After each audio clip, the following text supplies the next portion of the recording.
Hola a todos, esto es Simply Health y hoy vamos a hablar sobre los rebrotes, el posible confinamiento, la obligación del uso de mascarilla y sobre todo la locura de los test masivos, los falsos positivos, negativos, los asintomáticos, etc.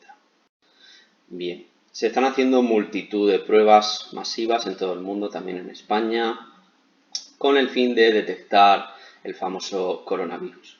Lo que tenemos que entender es que dichos test no ven si tenemos dicho bicho, sino que lo que encuentran es una porción del material genético de este. Antes de explicar esto en profundidad, tenemos también que saber que el SARS-CoV-2 pertenece a la familia de los coronavirus, dentro de los cuales pues, hay otros tipos de virus muy parecidos que podrían tener similitudes en esa cadena de ADN que se encuentra o ARN, y lo cual explicaría los falsos positivos o los falsos negativos, etc. Como digo, dentro de esa familia de coronavirus están los virus del resfriado común, que todo el mundo ha pasado y los cuales pues la mayoría de las personas tenemos anticuerpos para ellos. Esto explica el tema de los enfermos asintomáticos, lo cual es una contradicción en sí misma, porque si una persona no presenta síntomas ni signos de un problema de salud, no se la puede calificar de enferma, aunque tenga el virus, aunque tenga lo que sea. Se han hecho diferentes estudios en muchas comunidades y se ven casos como este. En una cárcel de Tennessee se hizo el test a los 2.725 reclusos y dieron positivo 1.349, aproximadamente el 50%. Y resulta que ninguno de ellos tuvo síntomas, ni tenía en el momento ni había tenido hospitalizaciones ni nada parecido. En este estudio de China, los doctores, los investigadores denunciaban que los pacientes, por lo general, daban positivo según pasaba el tiempo y según se agravaba la enfermedad, dando como ejemplo algunos casos en los que la primera prueba daba negativo, la siguiente volvía a dar negativo y ya la tercera vez era cuando daba positivo. Por lo cual, estas personas discuten y concluyen y recomiendan que los test se realicen ya no solo en personas con síntomas, sino además en personas con síntomas bastante evidentes del problema. En esta revisión Cochrane de nada menos que 51 estudios sobre los test, pues se nos dice que hay un 21% aproximadamente de posibilidad de falso positivo en esos estudios.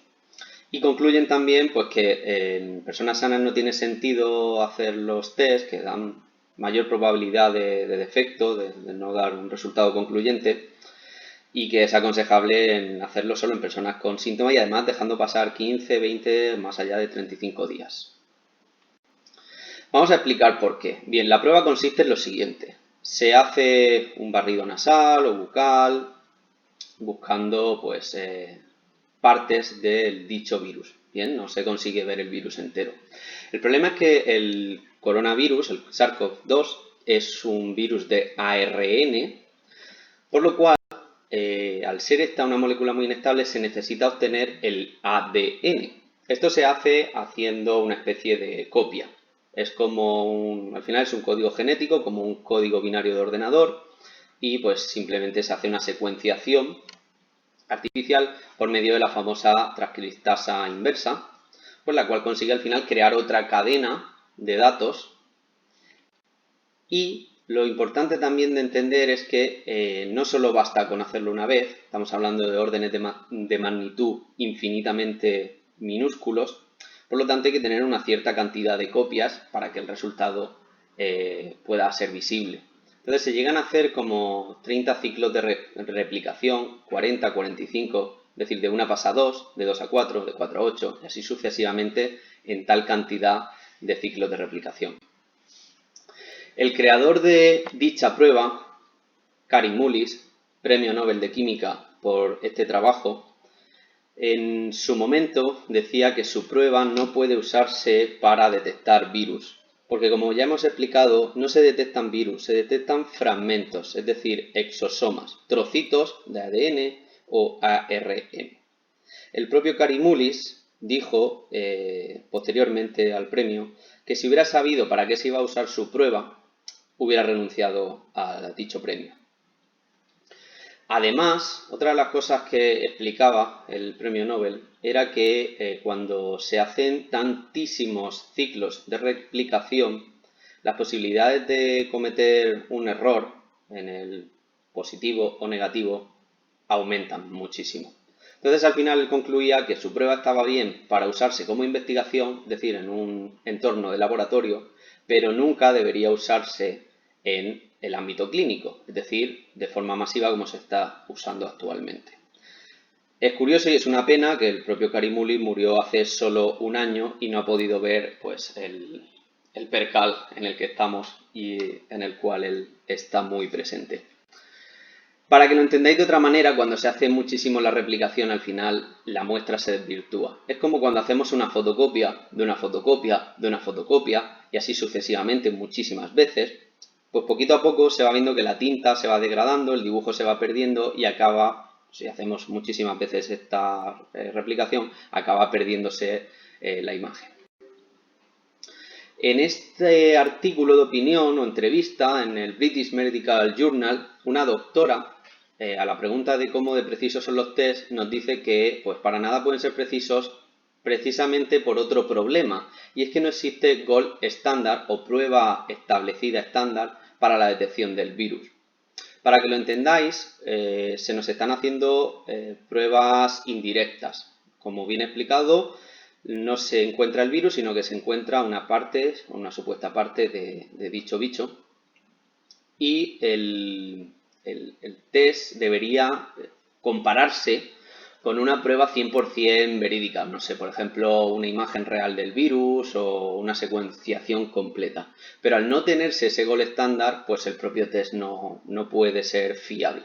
Para que lo entendáis de otra manera, por un lado tendríamos un test de embarazo, que sería el propio test, y la prueba de oro o el gold estándar sería, pues a lo mejor una ecografía o la simple sensación de la madre de notar a su hijo dando patadas en su útero, ¿vale? Creo que así se entiende bastante bien.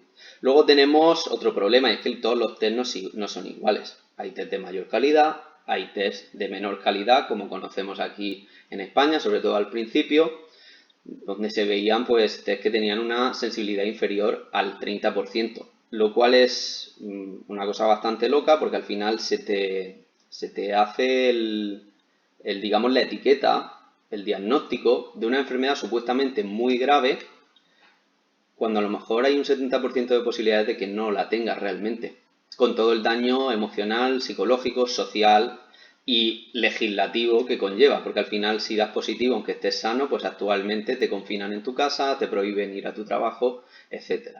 ¿Os imagináis ir al mecánico y que este os diga que tiene solo 30% de probabilidades de arreglaros el coche? Pues seguramente nadie dejaría su coche en un mecánico. ¿Y por qué si dejamos la salud en manos de este tipo de pruebas tan absurdas? Merece la pena reflexionarlo porque estamos viviendo una auténtica dictadura científica que además no tiene ninguna base científica, la cual está otra vez volviendo a mermar nuestra frágil economía con todos los daños que ello conlleva, que ya expliqué en otros vídeos. Pues bien, hasta aquí el vídeo de hoy, espero que os haya gustado, nos vemos en el próximo. Saludos.